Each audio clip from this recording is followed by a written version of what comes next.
الله وبركاته. الحمد لله رب العالمين الرحمن الرحيم مالك يوم الدين إياك نعبد وإياك نستعين اهدنا الصراط المستقيم صراط الذين أنعمت عليهم غير المغضوب عليهم ولا الضالين آمين.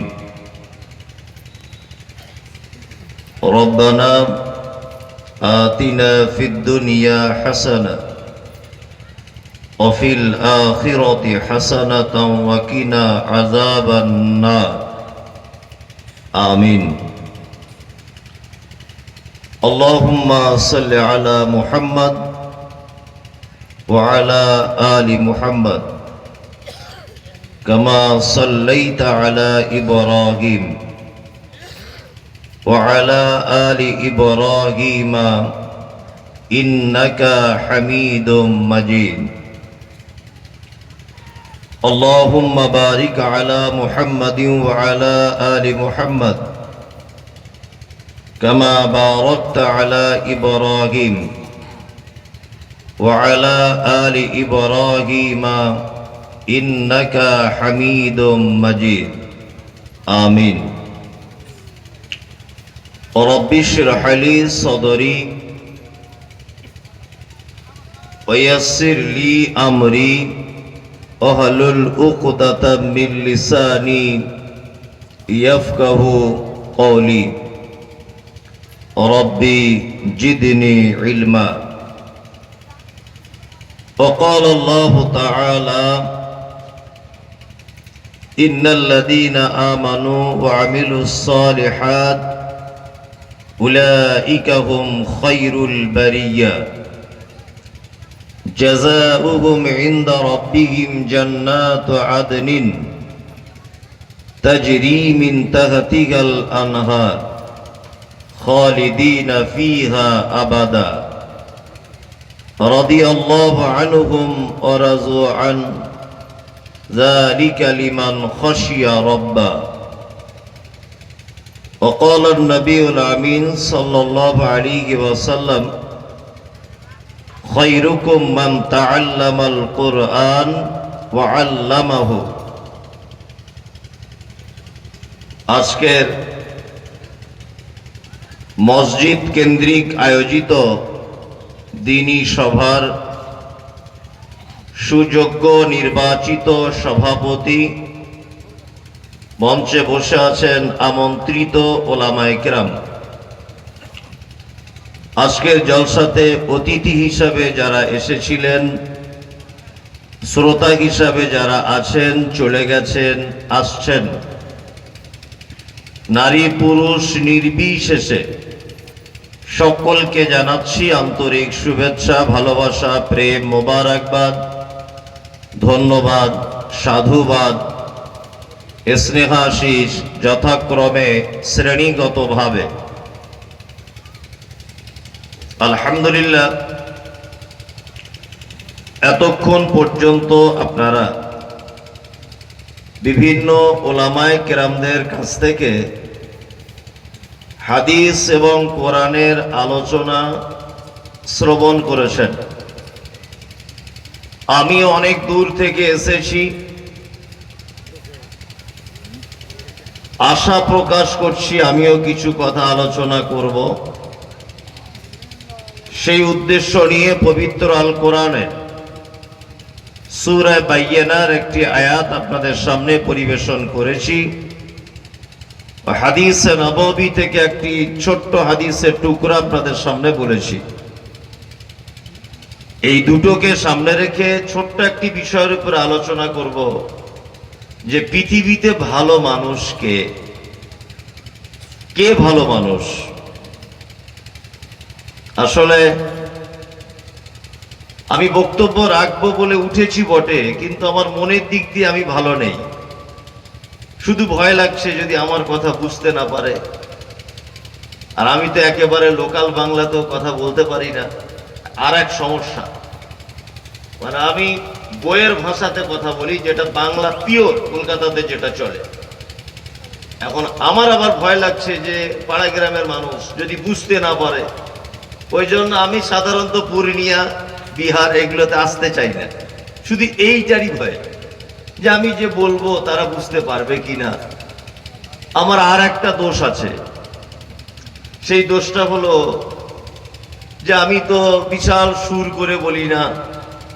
হোসেন সালাফি সাহেব বক্তব্য রাখছিলেন, আমার নিজেরও খুব ভালো লাগছিল যে আরো যদি আধ ঘন্টা হতো আমি বসে শুনতাম।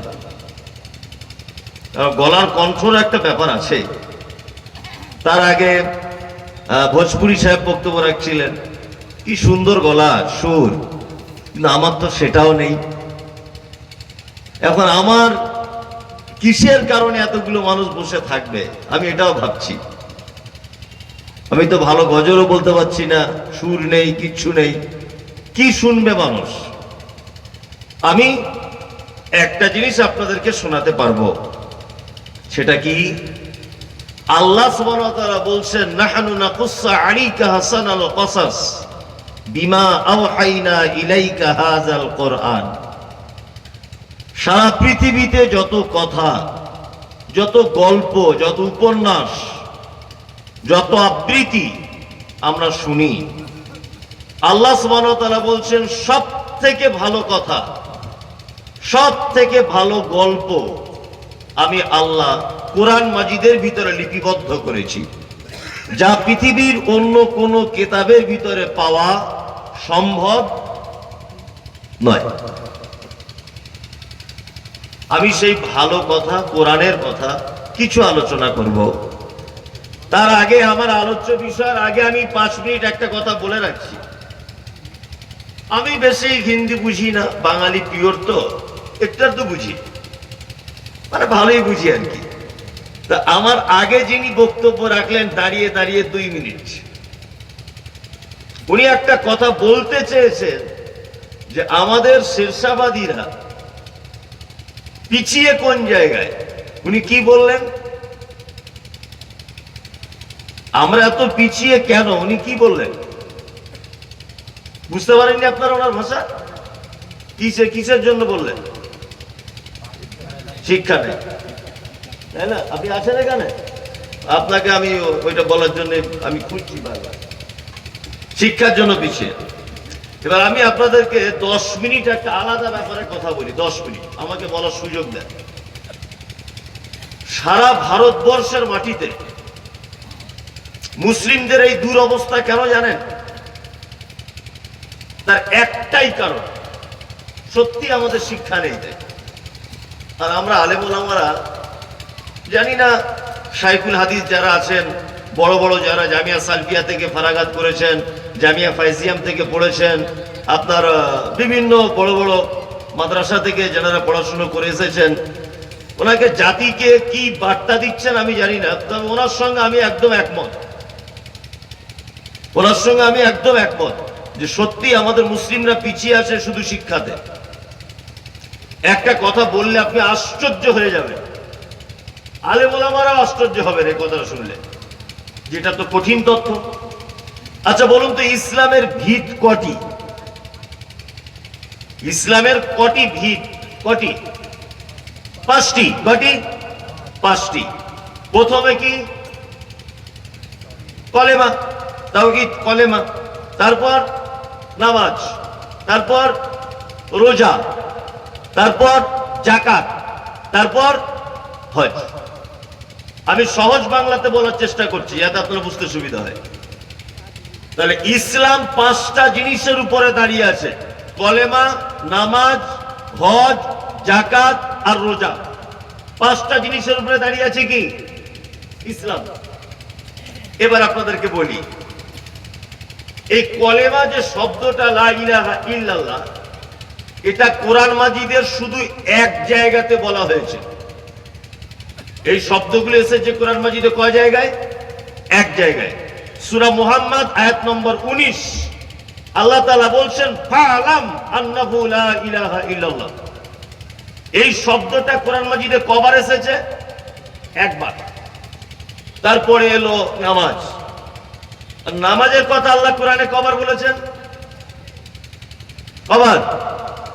কম বেশি 82 বার, তাই তো? তারপরে এলো রোজা। এই রোজা শব্দটা কোরআনে বা সিয়াম শব্দটা কতবার এসেছে? 11 বার। আপনি এখনই দেখে নেবেন, মোবাইলে কোরআন পড়ে যে কোনো ভাবে চেক করতে পারেন। আমি চেক করে তবে বলছি 11 বার রোজার কথা বলা হয়েছে। যাকাত, যাকাত আল্লাহ সুবহানাহু ওয়া তাআলা ডাইরেক্ট আকিমিস সালাত ওয়া আতুজ যাকাত, সালাতের পরে যাকাত শব্দ নিয়ে এসেছেন পবিত্র আল কোরআনে 29 জায়গায়। আর 2 জায়গাতে আল্লাহ সুবহানাহু ওয়া তাআলা আলাদা করে যাকাতকে বলেছেন। টোটাল 31 বার, 31 যাকাতের কথা বলা হয়েছে। হজ 11 বার। হজের টোটাল সিস্টেমটা 11 জায়গায় কোরআন মাজিদে এসেছে। আমি আবার প্রথম থেকে বলছি, এক, কলেমা 1 বার, নামাজ 82 বার, রোজা 11 বার, যাকাত 31 বার, আর হজ 11 বার, তাই তো? এবার আপনাদেরকে আরেকটা কথা বলি, শিক্ষার ব্যাপারে ইলম অর্জন করতে হবে। হাল ইয়াস্তাবিল্লাযীনা ইয়ালামুনা ওয়াল্লাযীনা লা ইয়ালামুন কুল হাল ইয়াস্তাবিল আ'মা ওয়াল বাসীর ওয়াজ যুলুমাতু ওয়ান নূর। এই সমস্ত শিক্ষার ব্যাপারে যত আয়াত বা আল্লাহ কথা বলেছেন, আচ্ছা কতবার কোরআন মাজিদে শিক্ষার কথা বলা হয়েছে এটা কি জানা আছে? জানা নেই।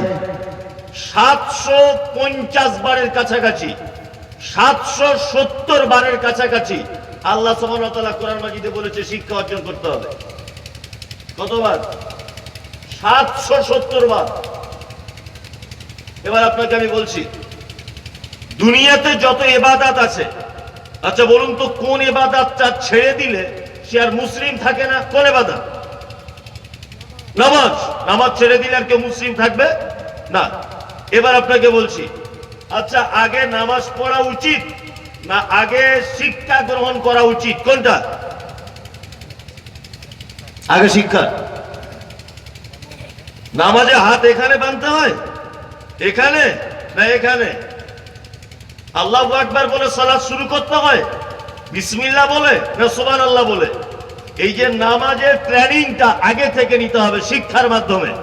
তার মানে নামাজ একটা গুরুত্বপূর্ণ ইবাদত, কিন্তু শিক্ষা ছাড়া নামাজ অচল।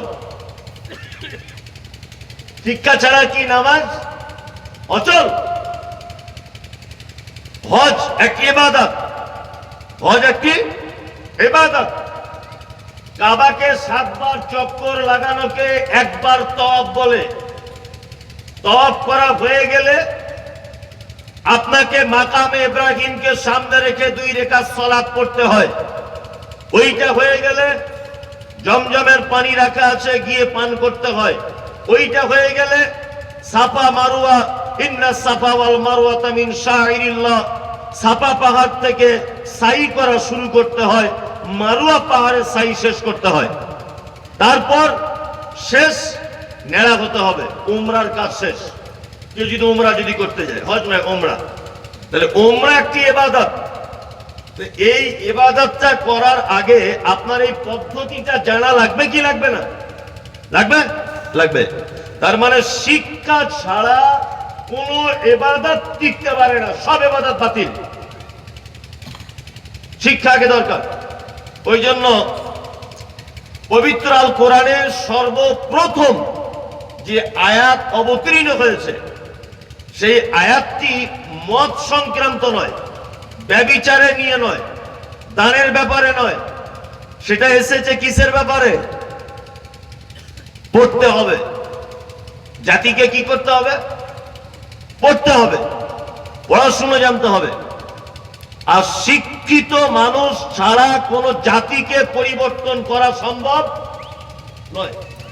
তার একটা জ্বলন্ত প্রমাণ আপনাদেরকে বলি, এটা কিন্তু আমার বক্তব্য নয়, এটা যা বলছি এটা আমার বক্তব্য নয়, এটা আপনাদের ওনার কথার ভিত্তিতে আমি কিছু কথা আলোচনা করছি। আগে আপনি চলে যাবেন উঠে আলহামদুলিল্লাহ, আমার কোনো সমস্যা নেই, আপনি বসলেও আলহামদুলিল্লাহ।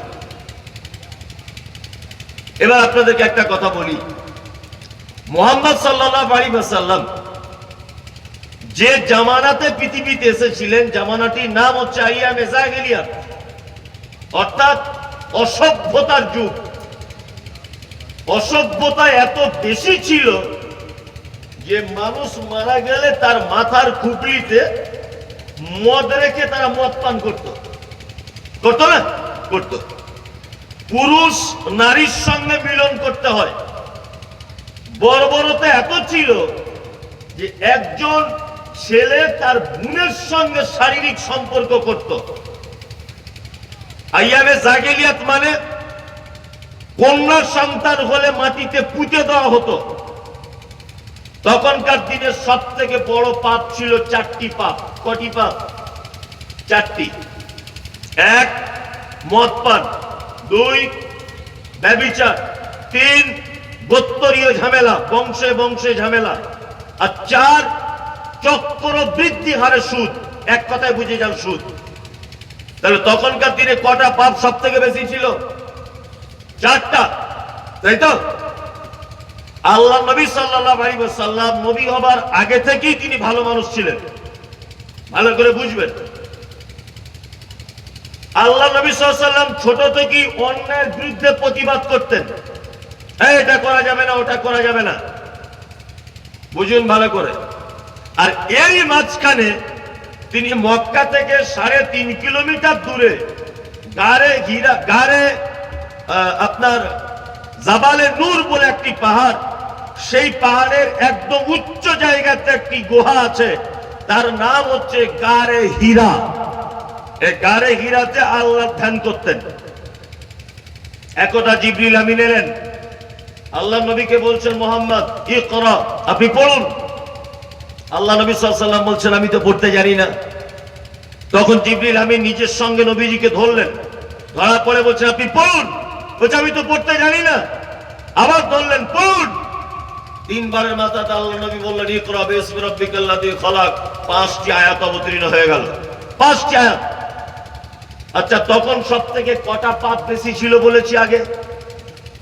চারটা তো। আল্লাহ তো প্রথমে কোরআন অবতীর্ণ করতে পারতেন মদ হারাম, প্রথমে তো আল্লাহ কোরআন অবতীর্ণ করতে পারতেন জুয়া হারাম, প্রথমে তো আল্লাহ কোরআন অবতীর্ণ করতে পারতেন ব্যভিচার হারাম, প্রথমে তো আল্লাহ এটা বলতে পারতেন গোত্রীয় বংশে বংশে ঝামেলা হারাম। এই কথা না বলে আল্লাহ মুহাম্মদ সাল্লাল্লাহু আলাইহি ওয়াসাল্লামকে বলছেন, ইকরা, আপনি পড়ুন। আচ্ছা বলুন তো, আল্লাহ নবী সাল্লাল্লাহু আলাইহি ওয়াসাল্লাম পড়াশোনা জানতেন? নিরক্ষর ছিলেন কি ছিলেন না? ছিলেন। তাহলে এই নিরক্ষর একটি মানুষ অন্যায়ের বিরুদ্ধে প্রতিবাদ করে জাতিকে সংশোধন করার চেষ্টা করছিলেন। আল্লাহ গারে হীরাতে ডেকে নিয়ে বলছেন, আপনি তো পড়াশোনা জানেন না, আপনি জীবনে কোনো উন্নতি করতে পারবেন না। আপনি প্রথমে পড়াশোনা করুন, ইকরা বিসমি রাব্বিকাল্লাযী খালাক। প্রথমে আপনি জ্ঞান অর্জন করুন, তারপর জাতিকে পরিবর্তন করুন।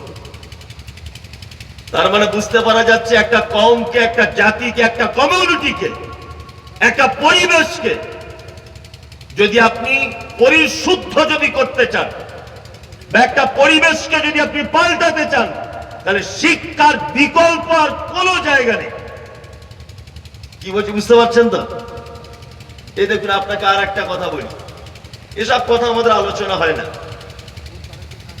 শিক্ষিত মানুষদের ব্যাপারে এবং আল্লাহ শিক্ষিত মানুষদের ব্যাপারে এবং মুহাম্মদ সাল্লাল্লাহু আলাইহি ওয়াসাল্লাম শিক্ষার ব্যাপারে কি বলেছেন দেখুন। হ্যাঁ, এখানে অনেক সাহেবরা বসে আছেন, আমি অল্প বিদ্যার মানুষ। আচ্ছা বলুন তো, বাড়িতে কুকুর লালন পালন করা জায়েজ না না জায়েজ? না জায়েজ। সাহেবরা বলছেন সব না জায়েজ, তাই তো?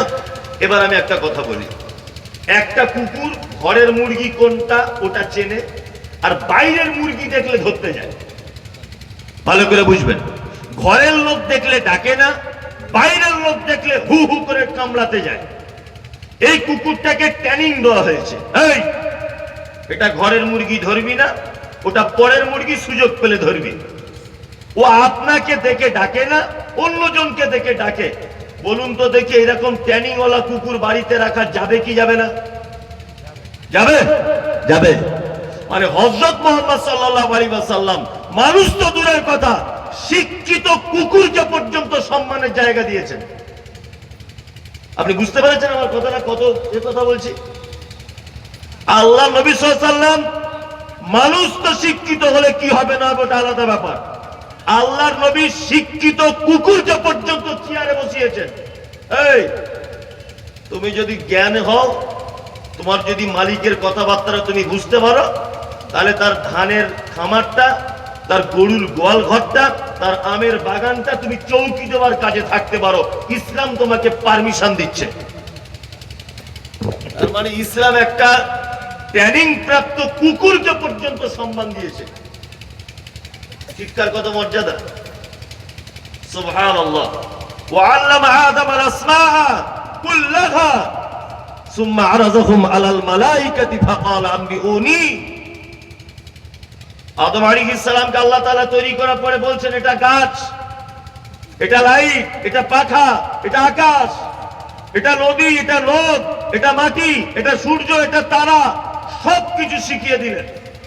শিখিয়ে দেওয়ার পরে আল্লাহ তাআলা ফেরেশতাদেরকে ডেকে আদমের সামনে জিজ্ঞাসা করছেন, এই তোমরা বলো তো এগুলো কি, এর নামগুলো জানো? তখন বলছে, আল্লাহ আমরা তো জানি না, তুমি আমাদেরকে যতটুকু শিখিয়েছো ততটুকুই জানি, এর বেশি কিছু জানি না। তখন আল্লাহ তাআলা বলছে আদমকে, আদম তুমি বলো তো। আদম আলাইহিস সালাম সব জিনিসের নাম একটা একটা করে বলে দিচ্ছে। তখন আল্লাহ তাআলা ফেরেশতাদেরকে বলছেন, এই আদমকে সিজদা করো, সিজদা করো আদমকে। সবাই সিজদা করলো। আবা ওয়াস্তাকবারা ওয়া কানা মিনাল কাফিরিন। একজন সিজদা করেনি, তার নাম মিস্টার ইবলিস। তাই তো? সবাই সিজদা করলো। আচ্ছা বলুন তো দেখি, বলুন, খুব ভালো করে বুঝুন, আদমকে সিজদা করতে বলা হলো কেন? কেন? আদম আলাইহিস সালাম ওই মুহূর্তে ফেরেশতাদের থেকে বেশি জানতেন, তাই। হ্যাঁ, শিক্ষার কারণে। আল্লাহ, শিক্ষার কত গুরুত্ব! আজকে আমরা 750 জায়গার কাছাকাছি কোরআনে শিক্ষার কথা বলা হয়েছে, আর আমাদের আলেম ওলামারা কি বলছে? শুধু বক্তব্য রাখতে এসে বলছে, ও ভাইরা আমার, আপনারা নামাজ পড়ুন, তাছাড়া সব জাহান্নামে চলে যাবেন। তা নামাজটা কি করে পড়বো ওটা আগে বলো। কি করে নামাজটা পড়তে হবে, শিক্ষাটা কোথায় পাবে? ওই জন্য আমি একটা কথা বলি, আমি এ কথা অনেক জায়গায় বলি, এখানে হয়তো বললে রাগ করবে কমিটির লোকেরা, রাগ করলেও আমি একদম সত্য কথাটা আপনাকে বলছি, শুনুন সত্য কথাটা। রাগ করবেন করুন, আমাকে আর কোনোদিন ডাকতেও হবে না। যদি নাও ডাকেন, যদি বলেন যে এটা বললে আপনাকে ধরে বেঁধে রাখবো, তবু আমি থাকতে রাজি আছি, কিন্তু বলবোই, বলবোই ওটা। এই দেখুন কথা বলি, আমাদের বাজারে সব থেকে বেশি কম্পিটিশন কি হচ্ছে? মসজিদ করতে হবে।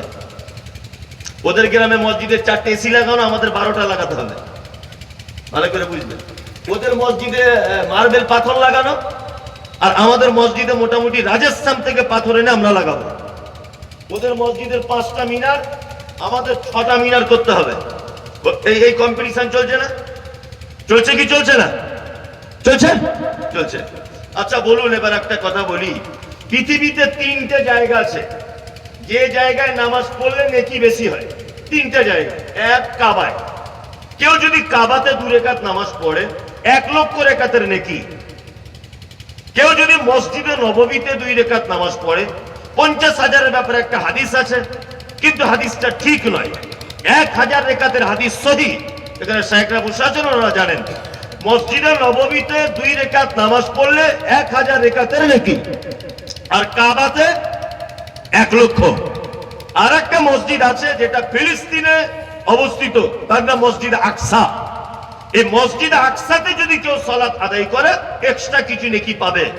আর একটা মসজিদের ব্যাপারে হাদিস পাওয়া যায়, সেটা হচ্ছে বাড়ি থেকে ওযু করে কেউ যদি মসজিদে কুবাতে 2 রাকাত নামাজ পড়ে, আল্লাহর নবী বলছেন একটা কবুল হজের নেকি তার আমলনামাতে দেখা হবে। তার মানে পৃথিবীতে 4টে মসজিদ আছে যে মসজিদে নামাজ পড়লে এক্সট্রা নেকি পাওয়া যায়, বাকি আর একটা জায়গাতে নেকির উদ্দেশ্যে নামাজ পড়া চলবে না। আপনি আজমিরে যান, আপনি ইরাকের বাগদাদে যান, খাজা মঈনুদ্দিন চিশতির মাজারে যান, আপনি চলে যান এখান থেকে কুফা শহরে যান, এখান থেকে আপনি ভাগলপুরে যান, এখান থেকে আপনি পাটনা যান, এখান থেকে দিল্লি যান, দিল্লি জামে মসজিদে নামাজ পড়লে যে নাকি আপনাদের গ্রামে টিনের মসজিদে নামাজ পড়লে একই নাকি। নেকির পার্থক্য আছে? পার্থক্য নেই তো? নেই। এবার আপনাকে একটা কথা বলি, আচ্ছা নামাজ পড়তে টাইম লাগে কতক্ষণ? ধরে নেন আমি জোহরের নামাজ পড়তে যাব মসজিদে, কতক্ষণ টাইম লাগবে? 15 মিনিট। আবার এখন তো ইমাম সাহেবরা বড় বড় সূরা ধরলে পাবলিক রেগে যায়, পিছন দিক দিয়ে সিগন্যাল মারে, সিগন্যাল শর্ট করো নামাজ, তাই না? সিগন্যাল মেরে আবার এরকম বারবার মারে বলে ইমাম সাহেবরা বুদ্ধি করে এখন ছোট করে দিয়েছে নামাজ। কি বললাম বুঝলেন না? জি। তাহলে 10 মিনিট একটা ইবাদত করতে লাগে নামাজ, আমরা মসজিদে যাই, তাই তো? আর আমাদের তো মসজিদে মন বসে না, মানে মসজিদে ইমাম সাহেব 2 মিনিট যদি খুতবা দেরি করে দেয় তো ও এমন গরম দেখায় মনে হচ্ছে ও প্লেনের ড্রাইভার দুবাই যাবে এক্ষুনি, অথচ বার হয়ে এসে চায়ের দোকানে বিড়ি চাঞ্চার গল্প করছে। ভালো করে বুঝবেন কথা কি বলছি। তাহলে 10 মিনিট ইবাদতের জন্য মসজিদ তৈরি করেছেন 1 কোটি টাকা দিয়ে। আমি মুমতাজুল ইসলাম বলছি, এসব মসজিদের কোনো দরকার ছিল না। কে বলেছে এত দামি মসজিদ করতে হবে? এত টাকা 1 কোটি টাকা দিয়ে মসজিদ না তৈরি করে যদি আপনি 2 থেকে 3 লাখ টাকা ইটের একটা মসজিদ আর উপরে টিনের চাল দিয়ে করতেন, মানুষ নামাজ পড়তে পারতো 10 মিনিটের ইবাদত। আর বাকি টাকা দিয়ে যে আপনার এলাকায় যদি একটা স্কুল তৈরি করতেন, বাকি টাকাটা দিয়ে আপনার এলাকায় যদি একটা জামি শিক্ষা প্রতিষ্ঠান যদি তৈরি করতে পারতেন, লক্ষ কোটি গুণ বেশি উপকার হতো, লক্ষ কোটি গুণ বেশি উপকার হতো।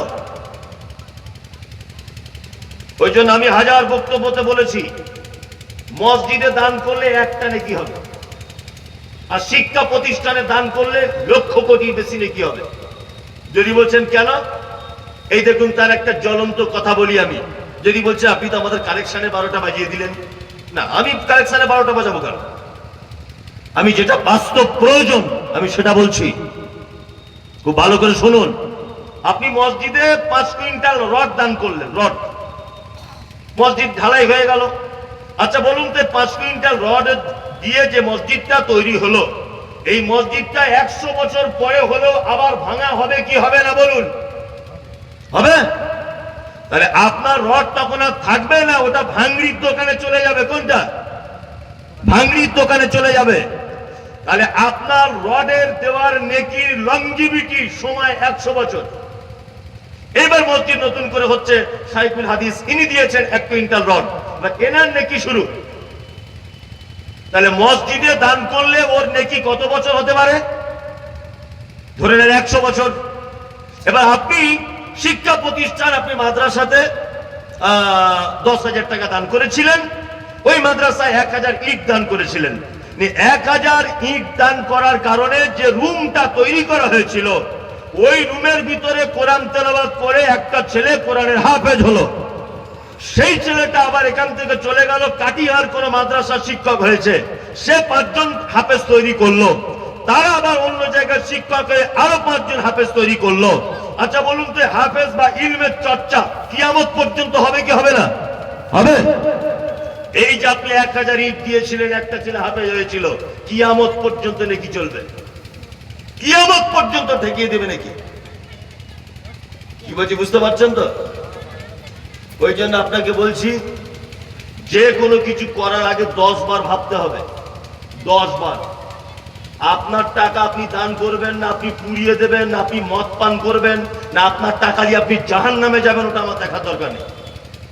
আপনাকে একটা কথা মাথায় রাখতে হবে, টাকা খরচা যখন আপনি করছেন, দান যখন আপনি করছেন, এটা আপনাকে টার্গেট রাখতে হবে যে আমার দানের লস কোথায় আর লাভ কোথায়, নেকি বেশি কোথায়, এটা আমাকে দেখতে হবে। মসজিদে যে সাদকায়ে জারিয়া হয়, এর লংজিভিটি 100 বছর পরে আর থাকবে না। কিন্তু মাদ্রাসায় শিক্ষার জায়গাতে যে সাদকায়ে জারিয়া হয়, এই সাদকায়ে জারিয়া কিয়ামত পর্যন্ত বহাল থাকবে, কিয়ামত পর্যন্ত থাকবে। ওই জন্য আপনাকে আমি এত কথা বলি, এটা মূল কথা যেটা সত্যি বলছি, আমাদের শিক্ষার অনেক অভাব রয়েছে। আমি তো অবাক হয়ে যাই, এইটুকু ছেলে বিড়ি টানছে, এইটুকু ছেলে বিড়ি টানছে, খৈনি খাচ্ছে, গুটকা খাচ্ছে, স্কুলে যায় না, বাপ মা কিছু বলেও না, বাপ মা কিছু বলেও না, চামড়া তুলে দিতে হবে ছেলে পিলেদেরকে। ইসলামের প্রথম যেখানে বলা হয়েছে শিক্ষা তোমাদের জন্য ফরজ, অপরিহার্য, সে জাতি আজকে সব থেকে শিক্ষায় পিছিয়ে। এই দেখুন একটা কথা বলি, একটা জামা 4 বছর ধরে পরুন, 4 বছর, জামাটা ছিঁড়ে যাচ্ছে, আবার সুঁচা সুতো দিয়ে সেলাই করবে। একটা জুতো কিনেছিলেন, ছিঁড়ে যাচ্ছে, 3 বছর ধরে ওই জুতোটা পরুন, বারবার সেলাই করে। জুতো কিনে টাকা নষ্ট না করে, বড় মোবাইল কিনে টাকা নষ্ট না করে, ওই টাকাগুলো সন্তানদের শিক্ষার পিছনে কাজে লাগায়, ওটাই আপনার সব থেকে বড় সম্পদ। কি বলছি বুঝতে পারছেন না? ওই জন্য মুহাম্মদ সাল্লাল্লাহু আলাইহি ওয়াসাল্লাম জীবনের পরন্ত বিকালে শেষ পর্যায় পর্যন্ত তিনি বলেছেন, ইযা মাতাল ইনসান ইনকাতা আনহু আমালুহু ইল্লা মিন সালাসাতিন সাদাকাতিন জারিয়াতিন আও ইলমিন ইয়ানতাফু বিহি। আল্লাহ নবী বলছেন, মারা যাওয়ার পর সব আমল বাতিল, 3টা আমলের কাজ চলবে, তার মধ্যে একটা হচ্ছে কি, আও ইলমিন ইয়ানতাফু বিহি, উপকারী শিক্ষা। তুমি যেটা মানুষকে দিয়ে গেছো, ওইটার নেকি কবরে পর্যন্ত পাওয়া যায়। কোথায় পর্যন্ত পাওয়া যায়? কবরে পর্যন্ত পাওয়া যায়। এই কথাটা, এগুলো আমি বলতাম না, মানে উনি যে কথাটা বললেন না, আমার শুনে খুব আফসোস হলো। সত্যিই তো আমরা মুসলিমরা আজকে সারা দেশ জুড়ে মার খাচ্ছি কেন? কিসের জন্য মার খাচ্ছি আমরা? শিক্ষা নেই আমাদের ভিতরে। কি বললাম বুঝলেন? ওই জন্য বাচ্চাদেরকে অবশ্যই স্কুলে, মাদ্রাসায়, যে কোনো শিক্ষার সঙ্গে জুড়িয়ে রাখুন। শিক্ষা থেকে বাচ্চাকে করা যাবে না। আপনি বাপ না অন্য কিছু, 15 বছরের ছেলে আপনি রাজমিস্ত্রি কাজ করতে পাঠালেন? আপনি করে ইনকাম খাবেন বলেই কি জন্ম দিয়েছিলেন নাকি? হ্যাঁ না, 15 বছর অপেক্ষা করছিল। 15 বছরের ছেলে ও মাঠে কাজ করবে কেন? ওকে মেরে পিটিয়ে চামড়া তুলে স্কুলে পাঠাতে হবে ওকে। আসলে একটা কথা কি, বাপ যেমন হবে বেটা তেমন হবে। বাপও তো কিছু জানে না, বাপও তো এসব ব্যাপারে চিন্তা ভাবনা নেই। আল্লাহ আমাদের সকলকে শিক্ষার সাথে জুড়ে দাও, বলুন আমিন। আমি এবার বক্তব্য শুরু করছি। যদি বলছেন তাহলে এতক্ষণ কি বললেন? এতক্ষণ আপনাদের সচেতন করলাম। এবার আমার মূল কথা শুরু করছি। পৃথিবীতে ভালো লোক কে? ভালো লোক কে? দেখবেন সারা পৃথিবীতে একটা জিনিসের কম্পিটিশন সব থেকে বেশি হয়। কম্পিটিশন বোঝেন তো? মানে প্রতিযোগিতা বেশি হয়। কি বলুন তো? আমাকে ভালো হতে হবে, তাই না? আমার আগে যিনি বক্তব্য রাখছিলেন হোসেন সালাফি, আমি স্টেজে প্রায় 15 মিনিট বসেছিলাম। আমি বসে বসে ভাবছি যে ও কি বক্তব্য দিচ্ছে আমি শুনি, আমি কি ওর থেকে ভালো করে আমাকে দিতে হবে। ভালো করে বুঝবেন, মানে আমার ভিতরে একটা অলরেডি কাজ করছিল, আমাকে ওর থেকেও ভালো দিতে হবে। সারা পৃথিবী ভালো হব এই আশায় সবাই ছুটছে। ছুটছে কি হচ্ছে না? আচ্ছা, আপনার কেউ বসে আছেন এখানে যে আপনি একটু খারাপ হতে চান? কেউ আছেন? কেউ আছেন যে আমি একটু কাল থেকে খারাপ হব? কেউ নেই তো? আচ্ছা, আমি ভালো হব এই আশা আপনাদের কার কার আছে? সবার? সবার আছে না? সবার আছে। খারাপ হওয়ার আশা কারোর নেই। আল্লাহ, অবাক করা ব্যাপার। একটা শাশুড়ি সারাদিন চিন্তা করছে বৌমাদের কাছে কি করে ভালো হওয়া যায়।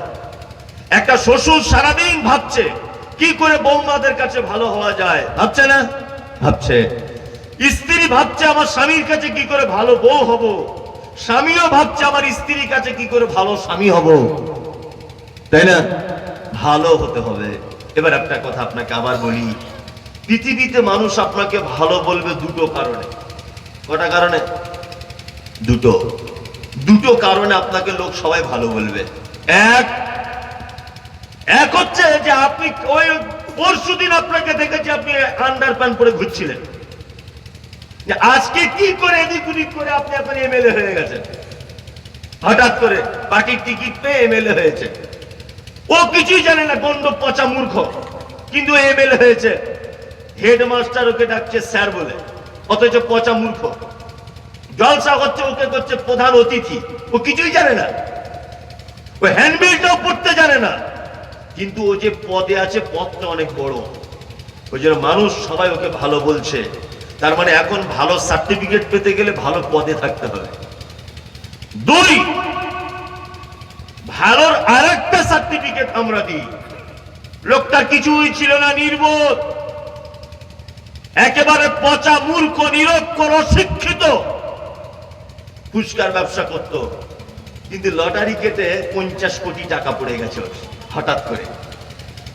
এবার এলাকায় খবর হয়েছে 50 কোটি টাকা পেয়েছে ফজলুল হক, আর মাদ্রাসার মৌলভী সাহেবরা সব বিল দিয়ে বারবার যাচ্ছে, আমাদেরকে কিছু দেন, আমাদেরকে 50,000, 60,000, 30,000, তোমার বেটির বিয়ে এলো 1 লাখ, তোমার ছেলে ক্যান্সার রোগী হসপিটালে যাবে, এলো 50,000।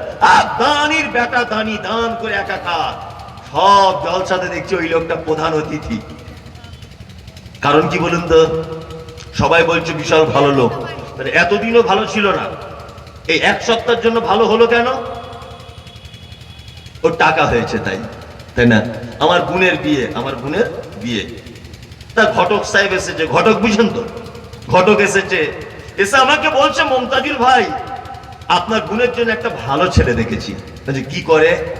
তা বলছে ছেলেটা গাঁটের উপরে কাপড় পরে, 5 ওয়াক্ত সালাত আদায় করে, ফজরের জামাত মিস নেই, মুখে তার দাড়ি, জীবনে মিথ্যা কথা বলে না, হারাম এবং হালালকে তামিজ করে চলে। আমি তখন বলছি ভালো ছেলে তো খুব। আমার মা তখন সাইড দিক দিয়ে বলছে, এর থেকে ভালো ছেলে আর নেই, এর থেকে ভালো ছেলে নেই, এই ছেলেটা হবে না। আমি তো বুঝতে পারছি আমার মা কিসের ভালোর কথা বলছে। তারপরের দিন ঘটক আর একটা ছেলের খবর নিয়ে এসেছে, এসে বলছে ছেলেটার 12টা লরি আছে, আর পূর্ণিয়া বাজারে 22টা দোকান আছে, আর মাসে মোটামুটি 30 লাখ টাকা ইনকাম। তো ওর একটা গুণ একটু খারাপ আছে। কি গুণ? বলছে মাঝে সাঝে মদ খায়, দারু খায় মাঝে সাঝে। তা আমার মা তখন বলছে ও মাঝে মধ্যে খেলে অসুবিধা নেই, ও খুব ভালো ছেলে। কেন বলুন তো? হ্যাঁ, ওর টাকা আছে তাই। কি বললাম বুঝলেন? টাকা আছে তাই। তার মানে আমরা পৃথিবীতে মানুষকে ভালো বলি দুটো কারণে, 1, সে কোন পদে আছে, 2, তার টাকা কত আছে। এবার আপনাদেরকে আর একটা কথা বলি, আচ্ছা দুনিয়ার মানুষ যদি কেউ আপনাকে ভালো বলে, এতে আপনার কোন উপকার আছে? তাই তো? আচ্ছা দুনিয়ার মানুষ যদি কেউ আপনাকে খারাপ বলে, এটা আপনার কোনো ক্ষতি আছে? সামান্য ক্ষতি। আমি বক্তব্য দিয়ে নামছি, আর একজন বলছে শালা বাজে বক্তা, এইসব বক্তা আনে নাকি, হাসাতে পারে না, বেদের মেয়ে জ্যোৎস্নার গান জানে না, ফালতু বক্তা, এসব বক্তা চলবে না। তুমি ফালতু বললেই কি না বললেই কি, আমার সাহারি রাত পর্যন্ত ডেট ফাঁকা নাই, তুমি বললেই কি আর না বললেই কি। আমি নামছি, তুমি বলছো সাংঘাতিক বক্তা, এ হচ্ছে শালা বাপের বেটা, যা বলে পুরো হক কথা বলে। তুমি আমার ভালো বললেও আমার কোনো উপকার নেই, ক্ষতি বললেও আমার কোনো কিছু এসে যাবে না, আমি আমার গতিতে চলবো। এবার আপনাকে একটা কথা বলি, আচ্ছা আল্লাহ যদি আপনাকে একবার ভালো বলে দেয় যে বিহারের ওই লোকটা মমতাজুলের জলসা শুনছিল, ভালো লোক, আল্লাহ যদি সার্টিফিকেট দেয়, আচ্ছা বলুন তো তাহলে আপনার জন্য প্রাইজ আসে না নেই? আসে। আর আল্লাহ যদি বলে দেয় ওই লোকটা স্টেজে বসেছিল, লোকটা খারাপ, তাহলে তার ক্ষতি আছে না নেই? আছে, আছে। দুনিয়ার কোন মানুষ টাকা না থাকলে আপনাকে ভালো বলে না। আপনার ইনকাম কমে গেলে আপনার বউ পর্যন্ত আপনার কাছে থাকবে না। আপনার টাকা কমে গেলে আপনার বেটারা আপনাকে আর বাপ বলে ডাকবে না, বুড়ো বলে ডাকবে। সালা বুড়োটা মরে না কেন? ইনকাম কমে গেলে আপনার বেটি আপনাকে বাপের পরিচয় দিতে ভয় করবে, আপনার বৌমারা শ্বশুর বলতে ভয় করবে, বেটারা বাপ বলতে ভয় করবে টাকা যদি না থাকে। আপনার আর্থিক অবস্থা খারাপ, এলাকার হেড মাওলানা, এলাকার এমএলএ, গ্রাম পঞ্চায়েত, আত্মীয় স্বজন, বন্ধু বান্ধব, আপনার স্ত্রী, কেউ আপনার পাশে থাকবে না টাকা যদি আপনার কমে যায়। থাকবে? থাকবে না। তার মানে মানুষের হওয়া ভালো, মানুষের কাছে ভালো হওয়া বড় কঠিন।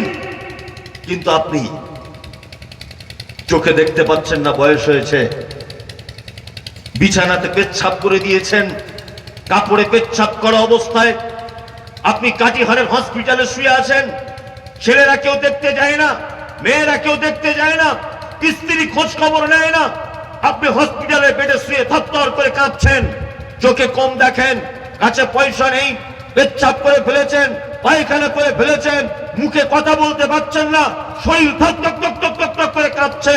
আল্লাহ বলছে ইজা সালাকা ইবাদি আন্নি ফাইন্নি করিব। নবী আপনি বলুন, বান্দা তারা জানতে চাইছে আমি কোথায় থাকি, বলে দাও। হসপিটালের বেডে তোমায় কেউ যদি দেখতে না আসে, তুমি শুধু একবার আমাকে আল্লাহ বলে ডাকো, আমি হসপিটালের বেডে রাত 2টোর সময়তে তোমার ডাকে সাড়া দেব। দিতে পারে কে? কে? আল্লাহ। পৃথিবীর কেউ যখন আপনার কথা শুনবে না, তখন আপনার কথা শুনবে কে? আল্লাহ। পৃথিবীর সব পার্লামেন্টে যখন দরখাস্ত জমা দেওয়া বন্ধ হয়ে যাবে, আল্লাহর পার্লামেন্ট রাত 12টা, 1টা, 2টো, 3টে, 4টে, 5টা, সকাল, দুপুর, বিকাল, যে কোনো সময় দরখাস্ত জমা দেওয়ার জন্য আল্লাহর ঘর খোলা আছে। তাহলে আমরা ভালো হব কার কাছে? আল্লাহর কাছে। এবার ভালো হতে গেলে আমাদের কি লাগবে? টাকা দান করতে হবে, তাই তো?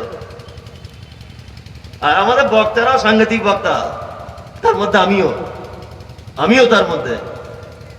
বলে কি, এমন করে দোয়া করছি মনে হচ্ছে জান্নাতের জায়গা নাই, মানে ওকে জান্নাতের ভিতরে ঢোকাতেই হবে যেমন হোক করে। এখন আবার দানের দুয়ারও ক্যাপাসিটি হয়েছে অনেক। 10 টাকা দিচ্ছে, বলছো ও আল্লাহ দয়াময় দয়ারি সাগর, আল্লাহ কবুল করে নাও, 10 টাকা দোয়া শেষ। আগে 50,000 দিয়েছে, ওর বাপকে জান্নাতে দিল, ওর মাকে দিল, ওর গোষ্ঠীর সবাইকে দেওয়া হয়ে গেল। আর ওকেও যখন ঢোকাচ্ছে তখন জান্নাতের জায়গা নেই, ঠেলছে শুধু বক্তা। আল্লাহ যেমন হোক করে গুতাগুতি করে ওকে দিয়ে দাও, 50,000 দিয়েছে। তার মানে দুনিয়ার মানুষ সব স্বার্থপর। 10 টাকা আপনি দেবেন, আপনার নাম কেউ বলবে না। আপনি 10,000 দিয়ে দেন, আল্লাহ ভাগবা দানি বেটা দানি, এই এলাকার বিখ্যাত লোক হাবি যাবে, অনেক কিছু। তার মানে দুনিয়াতেও সব চলছে ধোকা, যেমন মাল তেমন দোয়া। করছে না?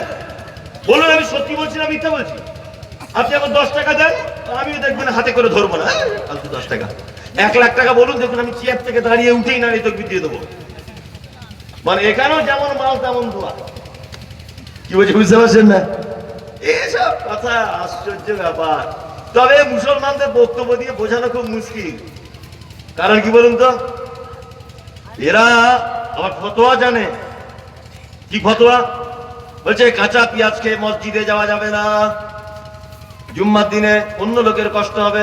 তবে সুদ খেয়ে যাওয়া যায়, সুদ খেলে যাওয়া যাবে, কাঁচা পেঁয়াজের বেলা যাওয়া যাবে না। কি বলছি বুঝলেন?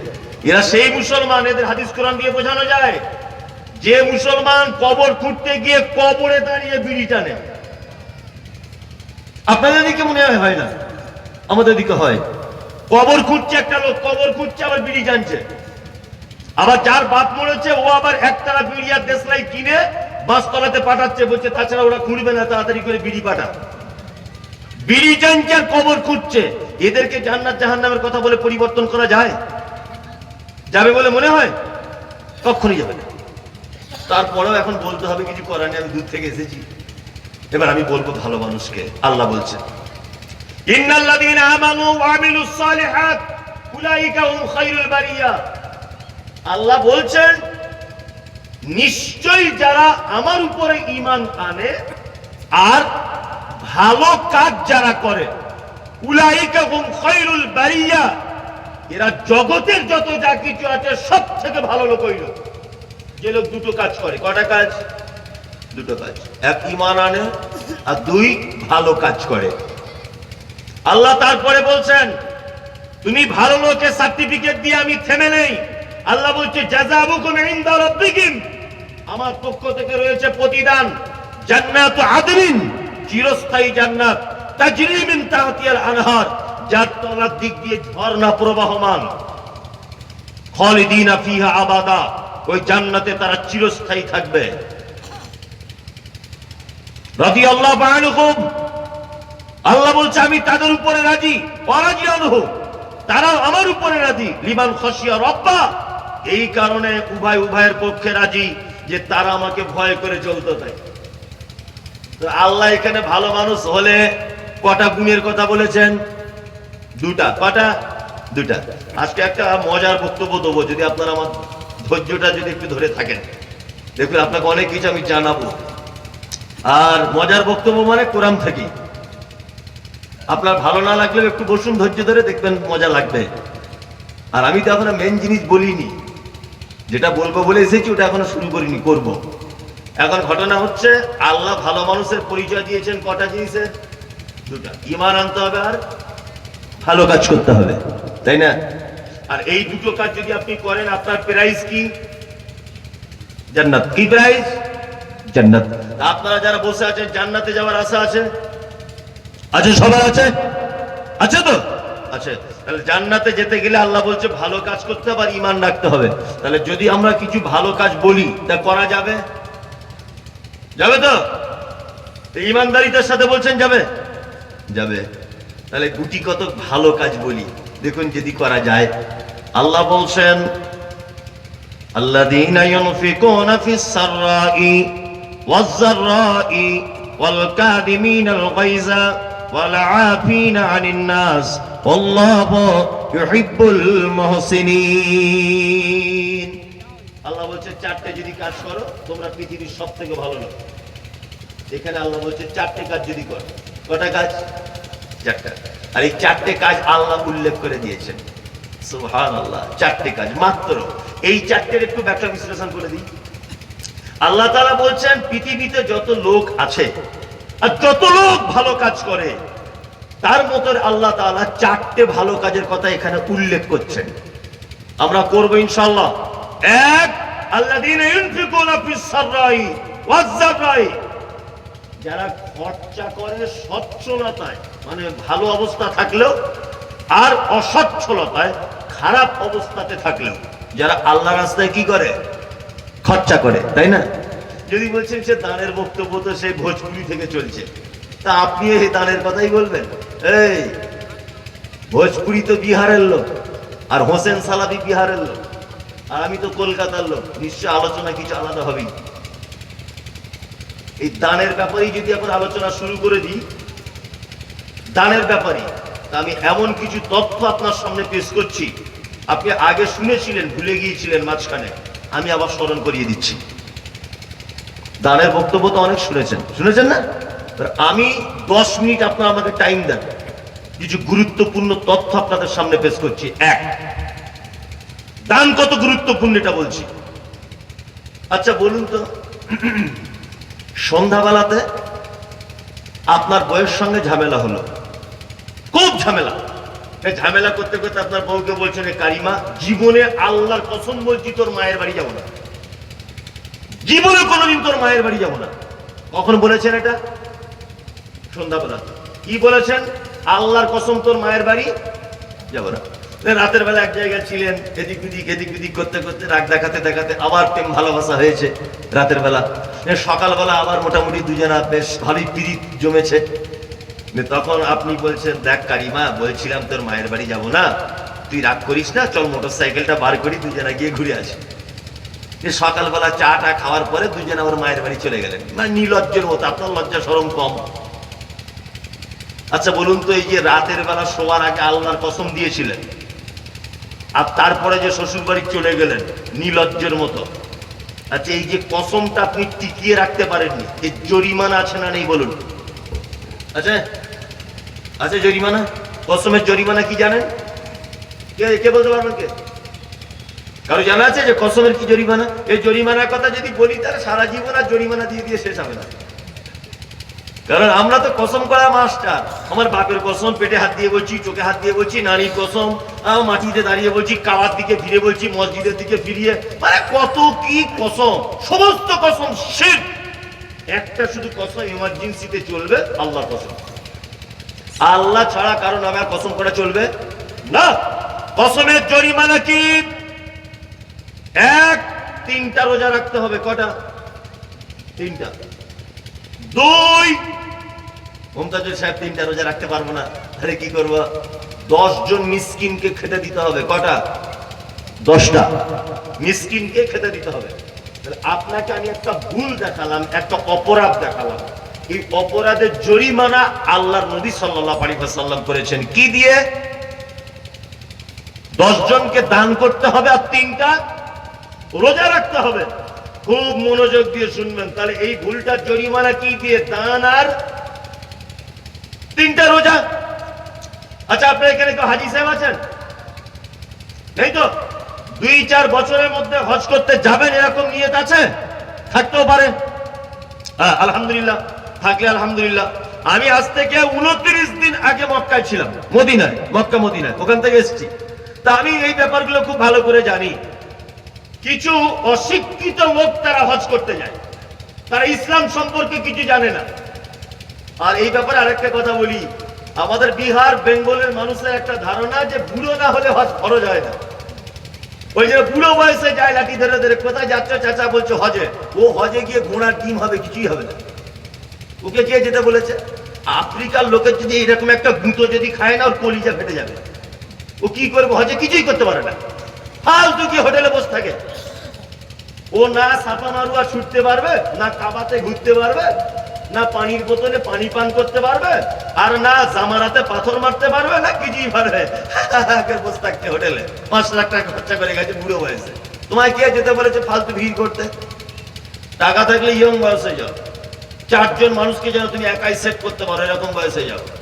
আর ওখানে আমি তো যাই, তো মাসে মাসে প্রায় যাই, দেখেছেন হয়তো। তা কাবায় তওয়াফ করতে করতে সব আফ্রিকার বিভিন্ন দেশের মেয়েরা, তাদের গায়ে যা ক্ষমতা, আমার মতো মমতাজুলকে 4 বার 5টা মারবে এরকম ভাবে, 4 বার মা হাতে করে। তাদের এই জায়গার গুঁতো যদি এরকম করে একবার কেউ খায়, নাক পা দাঁত ফেটে পেটের মধ্যে ঢুকে যাবে। আর ও 75 বছর বয়সে হজ করতে যাচ্ছে, কি করবে? ও তো 5 মিনিট পর পর ওজু নষ্ট হয়ে যায়। ওই জন্য বলছি, হজে যাবার নিয়ত থাকে ইয়ং বয়সে যান, জওয়ানি বয়সে যান, গিয়ে যেন দৌড়াতে পারেন, ছুটতে পারেন, সাপা মারুয়া দৌড়াবেন, এইরকম ক্ষমতা থাকতে হজে যাবেন। তা আপনি হজ করতে গেলেন, হজ করতে গিয়ে হজের কিছু নিয়ম পদ্ধতি আছে। যেমন ভারত থেকে যদি আপনি হজ করতে যান, তাহলে আপনার মিকাত হচ্ছে ইয়ালামলাম বলে একটা জায়গাতে। বিমানে থাকা অবস্থাতে এয়ারলাইন্স আপনাকে বলে দিবে যে হাজী সাহেবরা তোমরা এহরাম পরে নাও। এহরাম পরে নিতে হবে কোথায়? মিকাতে। ভালো করে বুঝবেন। আপনি পৌঁছে গেলেন, কাবাকে 7 বার চক্কর লাগাতে হয়। আপনি ভুল করে 6 বার চক্কর লাগিয়েছেন। সাপা মারুয়া 7 বার ছুটতে হয়, আপনি ভুল করে 5 বার ছুটেছেন। আপনার তো জানা নেই। এক কথাতে হজের কোন ওয়াজিব রুকুন যদি আপনার যদি ছুটে যায়, তাহলে তার জরিমানা আছে। জরিমানা কি? 1 নম্বর জরিমানা, মক্কায় থাকা অবস্থায় সাদাকা করতে হবে। সাদাকা করার সুযোগ যদি না পায় হাজী সাহেব, তাহলে মক্কায় থাকা অবস্থায় 3টা রোজা রাখতে হবে। তারপরে পাটনাতে যেদিন বাড়ি আসবে, বিমানবন্দরে নেমে ও নিজের বাড়িতে পৌঁছানোর পরে 7টা রোজা রাখতে হবে। তার মানে হাজী সাহেবের কোন রুকুন ছুটে গেলে জরিমানা আছে। মক্কায় থাকা অবস্থায় দান, ওইখানে থাকা অবস্থায় 3টা রোজা। আর কি করতে হবে? বাড়ি এসে 7টা রোজা, 10টা রোজা করতে হবে। আপনাকে হজের ভুলের জরিমানা দেখালাম। জরিমানা কি দিয়ে? টাকা দিয়ে। দান আর রোজা, এই দুটো জরিমানা। কসমের দান আর রোজা, তাই না? এইবার আর একটা মজার কথা বলি। নতুন বিয়ে করেছে তো বুঝে কম, ও নতুন বউ পেয়েছে, ওর মাথা তার কিছু কাজ করছে না। মানে কি ছেনু আর কি হুনু। নতুন বউ পেয়েছে, রাতের বেলা ওর স্ত্রীর সঙ্গে গল্প করতে করতে বলছে, কারিমা তোমার হাতগুলো না আমার মায়ের মতো দেখতে, বলে দিয়েছে। নাসিমা তোমার হাত এত নরম, আমার মায়ের মতো অনেকটা। আচ্ছা বলুন তো, স্ত্রী কোন অঙ্গ প্রত্যঙ্গ যদি মায়ের সাথে কেউ তুলনা করে, তাহলে এটা পাপ হবে কি হবে না? হবে। শুধু পাপ হবে না, এটা যদি এরকম দাড়ি পাল্লাতে তোলা হয়, তার দাড়ি পাল্লার দড়ি ছিঁড়ে পড়ে যাবে, এত বড় পাপ। এটা আরবিতে বলা হয় জিহাদ। আল্লাহ কোরআনে এই ব্যাপারে একটা সূরা অবতীর্ণ করেছেন, আলেমরা ভালো জানবেন, সূরা মুজাদালা। কদ সামিআল্লাহু কাওলাল্লাতী তুজাদিলুকা ফি জাওজিহা ওয়া তাস্তাকি ইলা আল্লাহ, শেষ পর্যন্ত পড়ে দেখে নেবেন। এটাকে বলে জিহাদ। স্ত্রীর কোন অঙ্গ প্রত্যঙ্গ মায়ের সাথে তুলনা করা চলবে না। যদি কেউ তুলনা করে দেয়, আল্লাহ তাআলা তার জরিমানা করছেন ফাতাহরিরু রাকাবাতিন মিন ক্বাবলি আইয়াতামাসসা, নিজের টাকা দিয়ে একটা গোলাম কিনে আজাদ করতে হবে। মিন ক্বাবলি আইয়াতামাসসা, তারপরে তোমার স্ত্রী গায়ে হাত দিতে পাবে, তার আগে না। নিজের টাকা দিয়ে কি করতে হবে? একটা গোলাম কিনে আজাদ করতে হবে। মমতাজুল সাহেব, গোলাম কিনে আজাদ করার মতো টাকা নেই, তাহলে কি করব? আল্লাহ বলছেন ফাইলা বিয়াজিদ ফাসিয়ামু শাহরাইন মুতাতাবিআইন, তাহলে তুমি পর পর 60টা রোজা রাখো জরিমানা। পর পর কটা রোজা? 60টা। জরিমানা রোজা করছিলেন, 58টা রোজার দিন একটা রোজা ভেঙে গেছে, আবার প্রথম থেকে শুরু। হি হি করে হেসে দিলেন। তাহলে বলে আমরা বসে আছি, এর নাম শাহরাইন মুতাতাবিআইন, বিরতি ছাড়া 60টা রোজা। মাঝখানে কোনো বিরতি চলবে না, 60টা রোজা করতে হবে। কেউ যদি একবার শুধু বলে দেয় তার স্ত্রীকে, তোমার হাতটা এত নরম, আমার মায়ের মতো অনেকটা দেখতে, শুধু এইটা যদি বলে দেয়।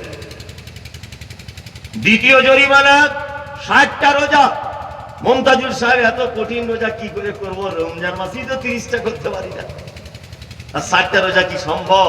আল্লাহ বলছেন তারপরে ফাইলাম ইয়াস্তাতি ফাইতামু সিত্তিনা মিসকিন, ওই দুটো যদি না পারো তাহলে এইটা করো, 60 জন মিসকিনকে খেতে দাও। কজন?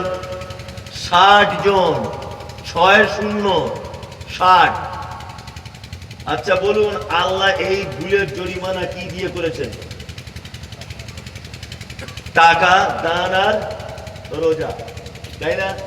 এইবার আল্লাহ নবী সাল্লাল্লাহু আলাইহি ওয়াসাল্লাম তিনি কি বলছেন দেখুন। আল্লাহর নবী বলছেন ইত্তাকুন নার ওয়ালাউ বিশিক্কি তামারিন, তোমরা জাহান্নাম থেকে বাঁচো, যে কোনো ভাবে বাঁচো, বাঁচতেই হবে জাহান্নাম থেকে, কিছুই নেই জাহান্নাম থেকে বাঁচা। খাজুর খাচ্ছিলে তুমি, খাজুর, অর্ধেক খাজুর খাওয়া হয়ে গেছে, অর্ধেক টুকরো তোমার হাতে আছে, ধরে নাও, ওইটুকু আল্লাহ রাস্তায় দান করে দাও, তার বিনিময়ে জাহান্নাম থেকে বাঁচো। তার মানে আপনাকে আমি যে কথা বলতে চাইছি সেটা হচ্ছে এই, আল্লাহ কোন মানুষকে যদি জান্নাতে দেওয়ার ইচ্ছা করেন, আর কোন মানুষকে যদি আল্লাহ ক্ষমা করে দেওয়ার ইচ্ছা করেন, তাহলে দানের মাধ্যমেই ক্ষমা করেন। তার একটা প্রমাণ বলি। একজন বেশ্যা মহিলা, ব্যভিচারিণী নারী, গোদা বাংলায় বলছি, দেহ ব্যবসা করত। ওই নারীটা রাস্তা দিয়ে হেঁটে হেঁটে যাচ্ছিল, ঘটনা আপনাদের জানা। হেঁটে হেঁটে যেতে যেতে যেতে যেতে রাস্তার ধারে দেখলো একটা পানির কূপ। পানির কূপের সাইডে একটা কুকুর পিপাসার কারণে কাদা মাটি জিভ দিয়ে চাটছে। মহিলাটার মনে দয়া হলো, মহিলাটা তার গায়ের চাদর খুলে, পায়ের মোজাটাকে খুলে, মোজাটা চাদরের সঙ্গে বেঁধে কূপের ভিতরে নামিয়ে দিল। কূপ থেকে কিছু মোজায় করে পানি তুললো, কুকুরটাকে পান করিয়ে দিল। বলুন তো দেখি, মহিলাটা ক্ষমা পেয়েছিলেন কি পাননি? পেয়েছিলেন। তার মানে বোঝা যায়, দান কুকুরকেও যদি আপনি করেন, কুকুরকেও যদি আপনি কোনো জিনিস দিয়ে সহযোগিতা করেন, তার বিনিময়ে আল্লাহ আপনাকে ক্ষমা করে দিবেন। তার মানে আপনাকে ভালো কাজ করা লাগবেই, ভালো কাজের মাধ্যমে আল্লাহ আপনাকে ক্ষমা করবে, তাই না? দান কত গুরুত্ব, এবার একটা কথা বলি, চমৎকার। পাড়া গ্রামে যখন লোক মারা যায়, আমরা তখন কি করি? কেউ মারা যাচ্ছে, কি করি? আমার আব্বা মারা যাচ্ছে যখন, তখন আমি পানির বোতলে একটু ঠান্ডা পানি, বলছে আব্বা শেষ পানিটা আমার হাতে তুমি খাও, বলি না? বলি। ওর মেয়ে কাঁদতে কাঁদতে টোটোর গাড়ি করে এসে বলছে আব্বা তোমার জন্য বেদানা নিয়ে এসেছি, তুমি এক ফোঁটা বেদানার রস খাও, বলে কি বলে না? তো ও কি মরার 5 মিনিট আগে বেদানা খেতে চাইছে? ওর আর অন্য কাজ নাই, ও জীবনে বেদানা খায়নি যে ওই টাইমে তোমার বেদানার রস চাইছে? এগুলো না জানার কারণ। আল্লাহর নবী বললেন, একজন মানুষের কাছে যখন মালাকুল মউত যখন চলে আসে, ওই লোকটা তখন মৃত্যুর আগে মালাকুল মউতকে নিজের চোখে দেখতে পায়। আর লোকটা যদি ঈমানদার হয়, বিশ্ব নবী তিনি বললেন, মালাকুল মউত এত সহজ করে তার আত্মাটাকে ধরে, যেমন একটা বাচ্চা তার মায়ের কোলে ঘুমিয়ে যায়, একটা শিশু তার বোনের কোলে ঘুমিয়ে যায়, একজন বাচ্চা তার মায়ের কোলে যেমন ঘুমিয়ে যায়, মা যেমন বুঝতে পারে না।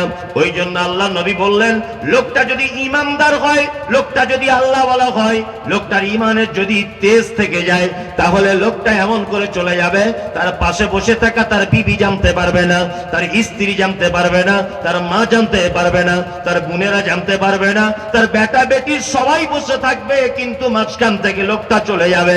ওই জন্য পাড়া গ্রামে দেখতে পাওয়া যায় অনেক লোক হাসতে হাসতে চলে গেল, অনেক লোক কথা বলতে বলতে চলে গেল, বোঝা গেল না। কিন্তু বিশ্ব নবী বললেন, লোকটা যদি বদকার হয়, লোকটা যদি খারাপ হয়, মালাকুল মউত তার আত্মাটাকে এত কঠিন করে ধরে যে তার ভিতরের সমস্ত পাক, সমস্ত শিরাগুলো যেন মালাকুল মউতের হাতে যেন ছিঁড়ে চলে আসে। আর ওই লোকটা বারবার একটা কথা বলে, কি বলে? ফায়াকুলা রব্বি লাউলা আখারতানি ইলা আজালিন করিব ফাসাদদাকা ওয়া কুম মিনাস সালিহিন। হে আমার প্রতিপালক, পৃথিবীতে থাকার মতো টাইম আর আমার নাই, মালাকুল মউত চলে এসেছে, দুনিয়াতে আমার আর থাকার টাইম নাই। আল্লাহ গো, তুমি তো আমাকে নিয়ে যাবে, কথা সত্য, কিন্তু তোমার কাছে একটা আমার দাবি, তুমি আমাকে কিছু টাইম দাও। ফাসাদদাকা ওয়া কুম মিনাস সালিহিন। কিছু ভালো কাজের ভিতরে একটা ভালো কাজ করব, সেটা কি? ভালো কাজটা হলো আমি কিছু সাদাকা করব, দান করব, তারপরে ভালো মানুষদের দলে ঢুকে আল্লাহ তোমার কাছে আসবো। তার মানে বোঝা যায় একটা মানুষ তার জীবনের শেষ ইচ্ছার কথা প্রকাশ করে। ইচ্ছাটা কি? আল্লাহ টাইম দাও, কিছু দান করে আসবো। শেষ ইচ্ছা কি? একটা মানুষের জীবনের শেষ ইচ্ছা কি? আল্লাহ টাইম দাও, কিছু দান করে আসবো। এবার একটা কথা বলি, আচ্ছা বলুন, পৃথিবীতে সব থেকে দামি ইবাদতের নাম কি? আপনারা আমার ভাষা বুঝতে পারছেন না? সব থেকে দামি ইবাদতের নাম কি? নামাজ, রোজা, হজ, যাকাত, এগুলো ভালো কাজ, তাই তো? লোকটা কই বলছে আল্লাহ একটু টাইম দাও, 2 রাকাত নামাজ পড়ে আসি। ও দানের কথা বলছে কেন? লোকটা তো বলতে পারতো আল্লাহ একটু টাইম দাও, 2 রাকাত নামাজ পড়ে আসি। এটা বলতে পারতো কি পারতো না? পারতো। লোকটা কি বলছে? ফাসাদদাকা ওয়া কুম মিনাস সালিহিন। আল্লাহ আমাকে টাইম দাও, কিছু সাদাকা করো। শুনুন একটা কথা বলি, নামাজ পড়ার কিছু শর্ত আছে, আছে না? আচ্ছা, আমি যদি পেচ্ছাপ করে পানি না নিই, তাহলে নামাজ হবে? তাহলে শরীর পবিত্র থাকতে হবে। শুধু পবিত্র থাকলে হবে না, ওযু করা লাগবে, ওযু করতে হবে, তাই তো? আচ্ছা, এবার আমি জোহরের নামাজটা ঠিক 9:30টার দিকে পড়ে নেবো, ধরে নেন, চলবে না? আর মাগরিবেরটা মোটামুটি 8টার দিকে পড়বো রাত্রে, চলবে? তাহলে সব ইবাদতের পদ্ধতি আছে। আচ্ছা, এবার বলুন, রোজা করতে গেলে সাহারি খেতে হয়, সাহারি খাওয়া সুন্নত, বরকত আছে, তাই না? কেউ যদি ইচ্ছা করে কোনোদিন সাহারি না খায়, তারা রোজা হবে না। একদিন মিস হয়েছে, কোনো কারণে খেলো না, আলাদা বিষয়। কি বললাম বুঝলেন? আর ইফতার করতে হয় একদম সূর্য ডুবে যাবে সাথে সাথে। আপনি যদি মনে করেন ডুবেছে কি ডুবেনি, ডুবেছে কি ডুবেনি, ঠিক আছে 40 মিনিট পরে করবো, চলবে? 1 সেকেন্ড আগে যদি আপনি করে নেন, চলবে? চলবে না। তার মানে এই ইবাদতের একটা পদ্ধতি আছে। এবং রোজা কমপ্লিট করতে কতদিন সময় লাগে? 12-14 ঘন্টা লাগে একটা রোজা করতে। আর নামাজ পড়তে কতক্ষণ লাগে? 15-20 মিনিট লাগবে, তাই না? পৃথিবীতে একটা ইবাদত আছে যেটা খুব শর্ট টাইমে করা যায়, তার নাম দান। তার নাম কি? দান। পুরিনিয়া বাস স্ট্যান্ডে নেমেছেন আপনি, হঠাৎ করে একজন এসে বলছে লা ইলাহা ইল্লাল্লাহ, খালু কিছু দাও। জিজ্ঞাসা করতে পাবে না তুমি হানাফি, সাফি, মালিকি, হাম্বলি, দেওবন্দি, জামাত ইসলাম, পাতচাপড়ি, আজমির, কাশ্মীর, হিন্দু, মুসলিম, জৈন, খ্রিস্টান, ইহুদি, হাড়ি, চুয়ার, চামার, বাগদি, ছুতর, মেতর, কে কে তুমি? জিজ্ঞাসা করা যাবে। আল্লাহ নবী বলেছেন উপরের হাত ভালো, নিচের হাত খারাপ। ও চেয়েছে, তুমি দিয়ে দাও, কোনো পদ্ধতি নাই। 10 টাকার নোট দিতে হবে, 20 টাকা দিতে হবে, কোনো পদ্ধতি নাই। 1 টাকার কয়েনও তুমি দিতে পারো। পৃথিবীতে সব থেকে সহজ ইবাদতের নাম দান। কোনো পদ্ধতি নাই। পদ্ধতি আছে?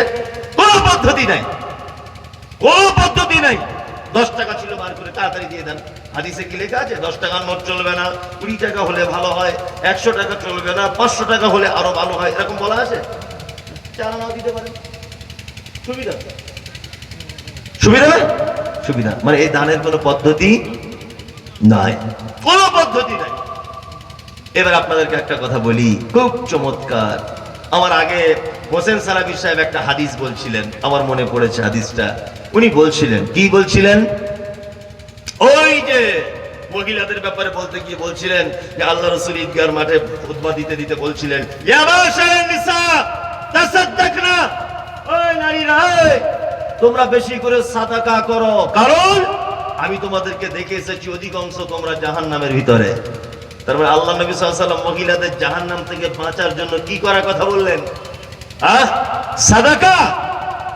যে রাতে মিরাজ হলো বিশ্ব নবীজির, নবী বলে জাহান্নামে মহিলাদের ভিড়। একজন মহিলা বলে বিশ্ব নবীজিরে, কোন কারণে বেশি ভাগ যাব জাহান্নামে? প্রথম কারণ হলো অধিক নারীগণ, অল্প ধনেতে তাদের ভরে না কমল। দ্বিতীয় কারণ হলো শোনো সমাচার, না শুকরিয়া করে ওগো স্বামীকে তাহার। গীবত যে বেশি করে এক অপরের তরে, এহেন কারণে নারী যাবে জাহান্নামে। আল্লাহ নবী বললেন, ও মহিলার দল, তোমাদেরকে জাহান্নামের ভিতরে দেখে এলাম।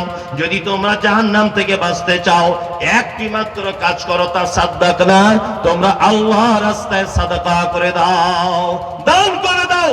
তার মানে আল্লাহ নবী সাল্লাল্লাহু আলাইহি ওয়াসাল্লাম মহিলাদের শেষ পজিশনে বলতে গিয়ে তিনি বলছেন, দান করো, সাদাকাই তোমাকে জাহান্নাম থেকে বাঁচাতে পারে। কি বলছি বুঝতে পারছেন? সাদাকা কি জাহান্নাম থেকে বাঁচাতে পারে। চলুন, আর দুটো ভালো কাজ বাকি আছে, আবার দানের কাছে আমি আসবো, দানের কাছে আমি আসবো, আবার মজা লাগাবো। আর একটা কথা বলি, আল্লাহ তারপরে কি বলছেন? আল কাদিমিনাল গায়জা। এই শোনো, রাগ যদি হয়ে যায়, রাগকে কন্ট্রোল করো। ওয়াল আফিনা আনিন নাস, কোন মানুষ যদি তোমার কাছে ভুল করে, তুমি তাকে ক্ষমা করে দাও। আল্লাহু ইউহিব্বুল মুহসিনিন, আল্লাহ বলছে চারটি কাজ যারা করে এদেরকে খুব বেশি পছন্দ করি। যারা বিপদে মুসিবতে ভালো অবস্থা আল্লাহর রাস্তায় দান করে। 2, 3, যারা রাগ হলে রাগকে কন্ট্রোল করে। 4, যারা অপরাধীকে কি করে? ক্ষমা করে। এবার আপনাদেরকে একটা কথা বলছি, খুব মনোযোগ দিয়ে শুনবেন। আচ্ছা বলুন তো, পৃথিবীতে যত টাকা আমরা ক্ষয় করি, যত টাকা ব্যয় করি, আচ্ছা বলুন তো সব থেকে ব্যয় করার ভালো জায়গার নাম কি? বলুন বলুন, ভুল হলে তো আমি মারবো না, আমি তো কলকাতার লোক একা আছি, আপনারা তো সবাই একসাথে। বলুন, সব যত জায়গা আমরা দান করি, খরচা করি, সব থেকে উত্তম খরচা করার জায়গার নাম কি বলুন? মসজিদ। উনি বলছেন মসজিদ। উনি আলেম মানুষ, যেটা ভালো বুঝেছেন বলেছেন, আপনারা কেউ বলতে পারবেন না। সব থেকে উত্তম খরচা করার জায়গা, আল্লাহ কোরআন মাজিদে এমন একটা শব্দ ব্যবহার করেছে, সুবহানাল্লাহ। এর শব্দের ব্যাখ্যা বিশ্লেষণ করলে মানে অবাক করা ব্যাপার। কার পিছনে খরচা করলে বেশি নেকি? আপনাকে এবারে বলছি, বলার আগে একটা কথা বলি। আচ্ছা, আপনাদের এখানে আপনারা পিতা মাতা, বাপ মাকে খেতে দেন তো? সব বাপ মাকে ভালোবাসেন? বাসেন। তা আপনারা 4 ভাই, আপনার আব্বা মা কি করে ভাত খায় আপনাদের বাড়িতে? পালি সিস্টেমে, ইমাম সাহেবের মতো। মনে হয় ওর মা মুয়াজ্জিন আর ওর বাপ ইমাম সাহেব, তাই না? একদিন যদি এদিক ওদিক হয়ে যায়, তো বৌমারা বড় বড় চোখ বার করে, বলছে আজকে ক তারিখ, ক্যালেন্ডার থেকে খেতে পারো না? বলে বলে না? বলে আব্বা মা বলে না? বলে। কোরআন কি বলছে? উফিম ওয়ালা তানহারহুমা ওয়া কুল লাহুমা কাওলান কারীমা। নরম সুরে কথা বলো, ভদ্রতার সাথে কথা বলো, চোখ নামিয়ে কথা বলো, দম্প করে হেঁটো না। তোমার কথায় যেন তারা শব্দটুকু যেন না বলে। হুমা জান্নাতুকা ওয়া নারুকা। নবীজি বলছেন তোমার মায়ের কাছেই জান্নাত, তোমার মায়ের কাছেই জাহান্নাম। একদম তাদের সাথে অসৎ ব্যবহার করবে না। আমি বলবো আপনাদেরকে উত্তম খরচা করার জায়গা কোনটা। আমি মমতাজুল ইসলাম বলছি, উত্তম খরচা করার জায়গা যদি প্রমাণ করতে না পারি, তাহলে আর এই এলাকাতে ঢুকবো না। দেখুন কোরআন কি বলছে। আল্লাহু আকবার। আব্বা মাকে দেখেন, দেখেন না। পালি সিস্টেমে ভাত খায় মা, পালি সিস্টেমে ভাত খায় আব্বা। আপনারা 4 ভাই আমার দিকে বেরুন, বক্তব্যের এতক্ষণ সব ভুলে যান, আমার কোনো আপত্তি নেই। এই জায়গাটা ভুললে কিন্তু আপনার বিপদ আছে। এই জায়গা বলা যাবে না। স্টেজে যারা আছেন আলেম ওলামা, স্টেজের বাইরে মরা মানুষের মতো বসতে হবে। চিল্লামিল্লি করা যাবে না, লড়াচড়া করা যাবে না, চাদর ঠিক করা যাবে না, একদম স্টেট বাই স্টেট বসে থাকতে হবে। কত ওয়েটফুল কথা আপনি বুঝতে পারবেন। 4 ভাই আপনারা বোম্বে কাজ করেন, বোম্বাই। ঈদের 1 সপ্তাহ আগে বাড়ি আসবেন। ঈদের 1 সপ্তাহ আগে বাড়ি আসার সময় দিল্লি থেকে আপনার স্ত্রীকে ফোন করছেন, হ্যালো নাসিমা, 1.5 বছর পরে বাড়ি যাচ্ছি, তোমার জন্য কিছু নিয়ে যাব। ওর স্ত্রী বলছে লাল শাড়ি আনবে, ম্যাচিং করে ব্লাউজ আর একটা চামড়ার হিল তোলা জুতো। ওর স্ত্রী বলেছে ছেলের জন্য জিন্সের প্যান্ট, মেয়ের জন্য একটা চুড়িদার, সবকিছু বলে দিয়েছে। 4 ভাই দিল্লিতে থাকে, 4 ভাই বাড়ি আসছে, সবাই কেনাকাটা করছে বাড়ি আসবে বলে। ওর স্ত্রী আবার ফোন করে বলছে ওগো শুনছো, বলতে ভুলে গিয়েছিলাম, আমার বোনের জন্য 2টো শাড়ি আনবে। আর তোমার কি কেনাকাটা হলো? ও তখন দিল্লির শপিং মল থেকে বলছে কেনাকাটা হয়েছে, শুধু আব্বার জন্য একটা লুঙ্গি পাঞ্জাবি আর মায়ের জন্য একটা শাড়ি ব্লাউজ, এইটা কিনছি। ওই স্ত্রী তখন, এই গ্রামের মেয়ে, ফোনে তখন বলছে কেন প্রত্যেক বছর তুমি কেন আব্বাকে জামা কাপড় দিতে যাবে? তোমার আর ভাইরা চোখে দেখতে পারে না? ও চলে এসেছে বাড়িতে, 4 ভাই বাড়ি চলে এসেছে। ঈদের দিন সকালবেলা আপনাদেরকে মসজিদে তাকবীর হয়, আল্লাহু আকবার, আল্লাহু আকবার, লা ইলাহা ইল্লাল্লাহ, আল্লাহু আকবার, আল্লাহু আকবার, ওয়ালিল্লাহিল হামদ হয়। তাকবীর দিচ্ছি ইমাম সাহেব, সুবহানাল্লাহ। সবাই নতুন জামা কাপড় পরে ঈদগাহে যাচ্ছে। আর তোমরা 4 ভাই, 2 তলা বাড়ি তোমাদের। তোমার আব্বা মা বয়স হয়ে গেছে, উপরে উঠতে পারবে না বলে তোমার 2 তলা বাড়ির সিঁড়ির তলার ভিতরে তোমার মা থাকে আর তোমার আব্বা থাকে। সবাই নামাজ পড়তে চলে গেল। তোমার আব্বার মা একটা নতুন জামা পরে ঈদগাহে যেতে পারলো না, তোমার আব্বা লাঠি নিয়ে চলে। সবাই যখন চলে গেল, বাড়ি ফাঁকা, তখন তোমার মা তোমার আব্বার হাত দুটো ধরে বলছে আব্দুল্লাহর আব্বা, তুমি একটু ঈদগাহে যাবে না? আজকে প্রথম, তুমি হয়তো আর বাঁচবে না, আগামী বছর ঈদে হয়তো যেতে পারবে না, একটু যাবে না? তখন আব্দুল্লাহর আব্বা কাঁদতে কাঁদতে বলছে যেতে তো ইচ্ছা করে, কিন্তু কি পরে যাব, কে আমাকে নিয়ে যাবে, নতুন জামাও নেই। আপনার মায়ের বয়স তখন 85 বছর, আব্বার বয়স তখন 90 বছর। আপনার মা পেচ্ছাপ পায়খানা করা কাপড় গুটিয়ে বিছানা থেকে উঠে আস্তে আস্তে করে আপনার বোনেদের দেওয়া একটা পাঞ্জাবি গত বছরকার বাক্সের ভিতরে ছিল, ওই পাঞ্জাবিটা বার করে আপনার আব্বার গায়ে পরিয়ে দিয়ে বলছে তুমি একটু ঈদগাহে যাও, জীবনের শেষ নামাজ হতে পারে। আপনার আব্বা লাঠি নিয়ে আস্তে আস্তে আস্তে আস্তে করে ঈদগাহ পর্যন্ত গেল, নামাজ শেষ হয়ে গেল, সবাই বাড়ি আসছে। আপনার আব্বা লাঠি নিয়ে আস্তে আস্তে কাঁপতে কাঁপতে আপনাদের মেন গেটের সামনে এসে বসে আছে। দুপুর 2টো বাজে। ঈদের দিনে আপনাদের বাড়িতে মাছ, মাংস, পোলাও রান্না হয়। শালা শালি আত্মীয় স্বজন সবাই আসে, আসে কি আসে না? আসে। দুপুর 2টো পর্যন্ত তোমার মা পেচ্ছাবার পায়খানা করা কাপড় জড়িয়ে সিঁড়ির তলাতে বসে আছে, গোসল করালো না কেউ। তোমার আব্বা কোন রকম ঈদের নামাজ পড়ে মেন গেটের সামনে এসে বসে আছে, কেউ খোঁজ নিচ্ছে না, বৌমারা ছেলেরাও কেউ খোঁজ নিচ্ছে না। কেন এ অত্যাচার?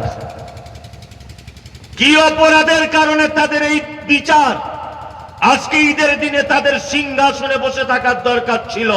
4 বৌমা গোসল করাবে, শ্বশুরের গায়ে আতর মাখিয়ে দেবে, বেটারা হাতের সঙ্গে ধরে বগলের তলার দিক দিয়ে বাপকে কাঁধের উপরে হাত দিলে ঈদগাহে নিয়ে যাবে, এটা উচিত ছিল। কিন্তু সমাজ ব্যবস্থা এমন করে দিয়েছে তাদের নামাজ পড়া তো দূরের কথা, পেচ্ছাপ পায়খানা করা অবস্থাতে তোমার আব্বার মা দুজনা ঠক ঠক করে সিঁড়ির তলাতে বসে কাঁপছে। দুপুর 2টো পর্যন্ত এক পেয়ালা গোস্ত খেতে পেল না। এই অবস্থা কেন? তোমার মায়ের থেকে বদমায়েশ মেয়ে ছেলে আর বিহারে কেউ নাই। তোমার মায়ের বদমাইশি দেখবে, তোমার মায়ের কত দোষ দেখবে, তোমার আব্বার কত দোষ বলি? তোমার মায়ের জীবনের সব থেকে বড় দোষ, তোমার মা ছিল এই গ্রামের সব থেকে পর্দাশীল নারী। তোমার মা জীবনে কোনোদিন আলে বলে আমাদের সামনে চোখ তুলে দেখতো না।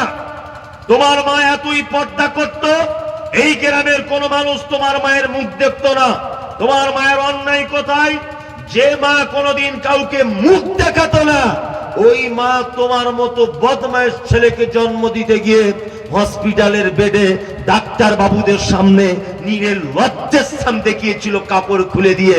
এটা তোমার মায়ের জীবনের সব থেকে বড় অপরাধ, যে তোমার মতো অপদার্থ বেটাকে জন্ম দিতে গিয়ে নিজের লজ্জাস্থান দেখাতে হয়েছিল পরপুরুষকে। তোমার মায়ের অপরাধ কি? তোমার মায়ের মাথার চুল কালো কুচকুচে, তোমার মায়ের হাঁটু পর্যন্ত দোলা চুল, তোমার মায়ের কালো কুচকুচে চুল তোমার মতো অপদার্থ বেটাকে জন্ম দিতে গিয়ে হসপিটালের বেডে লাল রক্তে জমাট বেঁধে গিয়েছিল। এটা তোমার মায়ের জীবনের দ্বিতীয় বড় ভুল। তোমার মায়ের আর একটা ভুল, তোমার মা ছিল তোমার নানার এক বেটি, এত আদরের বেটি যে তোমার মা কোনোদিন হাতে ইনজেকশন দিতে পারতো না ভয়ে। কিন্তু তুমি যখন পেটে এসেছো, ডাক্তার বাবু চেক আপ করে বলছে বাচ্চা সোজা হয়ে থাকার কথা, বাচ্চাটা টেরা হয়ে লেগে গেছে। তখন ডাক্তার বলছে মা তোমার পেটের বাচ্চা মারা যেতে পারে, বাঁচবে না।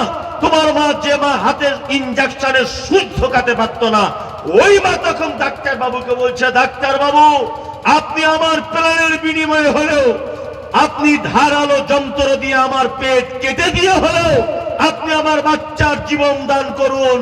আমি মা হতে চাই, আমার ছেলের মায়ের ডাক শুনলে আমার সব কষ্ট দূর হয়ে যাবে। আপনার মায়ের বয়স তখন 17-20 বছর। আপনার মায়ের হাঁসের ডিমের মতো সাদা চকচকে পেটের চামড়া।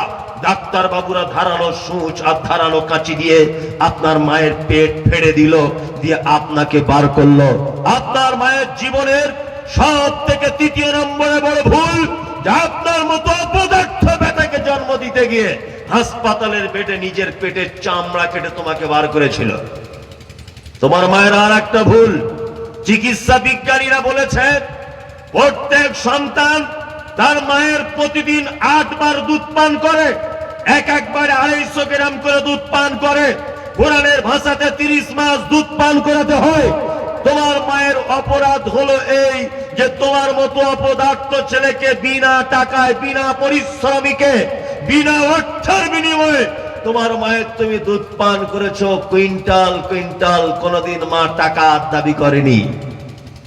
তোমার মাকে, তোমার মায়ের অবদান এগুলো তোমার মায়ের অন্যায়, তোমার আব্বার অন্যায়। তুমি জামিয়া সালফিয়াতে পড়তে, টাকার দরকার ছিল, তোমার আব্বা পাথর ভাঙা কাজ করত। তুমি বাড়িতে তোমার মাকে ফোন করে বলেছিলে মা আমার 1000 টাকার দরকার। তোমার আব্বা 10টার সময় টিফিন খরচা বাবদ 10 টাকা করে পেত। তুমি যেদিন থেকে তোমার আব্বার কাছে 1000 টাকা চেয়েছো, তোমার আব্বা টিফিন খাবার টাকাটা বাঁচিয়ে বাঁচিয়ে 1000 টাকা করে ফোনের মাধ্যমে, ব্যাংকের মাধ্যমে তোমার মাদ্রাসায় পড়ার জন্য টাকা পাঠিয়ে দিয়েছিল। এটা তোমার আব্বা। তোমার আব্বা মানে বুড়ো বয়সে কলকাতায় রাজমিস্ত্রি কাজ করতে গিয়েছিল, 5 তলা বিল্ডিং এর উপরে কাঁপতে কাঁপতে বালি সিমেন্টের বস্তা নিয়ে উঠছিল তোমাকে দামি স্কুলে পড়াবে বলে। আমি বলেছি পৃথিবীতে খরচা করার জায়গা কোনটা? আল্লাহ বলেছেন ইয়াসালুনাকা মাযা ইউনফিকুন কুল মা আনফাকতুম মিন খাইরিন ফালিল ওয়ালিদাইন ওয়াল আকরাবিন ওয়াল ইয়াতামা ওয়াল মাসাকিন ওয়া বনিস সাবিল ওয়া মা তাফআলু মিন খাইরিন ফাইন্নাল্লাহা বিহি আলিম। আল্লাহ নবীকে জিজ্ঞাসা করা হচ্ছে, নবী পৃথিবীতে যত খরচা করার জায়গা আছে আপনি বলুন উত্তম খরচা করার জায়গা কোথায়? আল্লাহ কোরআনে আবার জবাব দিচ্ছেন কুল, নবী আপনি প্রশ্নকারীদের বলুন মা আনফাকতুম মিন খাইরিন ফালিল ওয়ালিদাইন। পৃথিবীর সবথেকে দান করা, খরচা করার উত্তম জায়গা সন্তান তার বাপ মায়ের জন্য যেটা খরচা করে। এই মসজিদে 1 লাখ টাকা দান করলে 1 লাখ নাকি হবে? ধরে না। শীতের টাইমে বাজার থেকে যদি 2টো মোজা কিনে আনেন, মোজা বুঝেন তো, পায়ে পড়ে, এই মোজা যদি 20 টাকা দিয়ে কিনে এনে আপনার মায়ের পায়ে পরিয়ে দিয়ে বলেন, মা তুমি ফজরের সময় নামাজ পড়তে ওঠো, তোমার ঠান্ডা লাগবে, এই মোজা দুটো তুমি পড়বে, 1 লাখ টাকা এখানে দান করে জেনে কি 20 টাকার মোজাতে কোটি গুণ নাকি বেশি? কে তোমাকে বলেছে 4 বার হজ করতে যেতে হবে? কে? টাকা রয়েছে, একবার হজ ফরজ।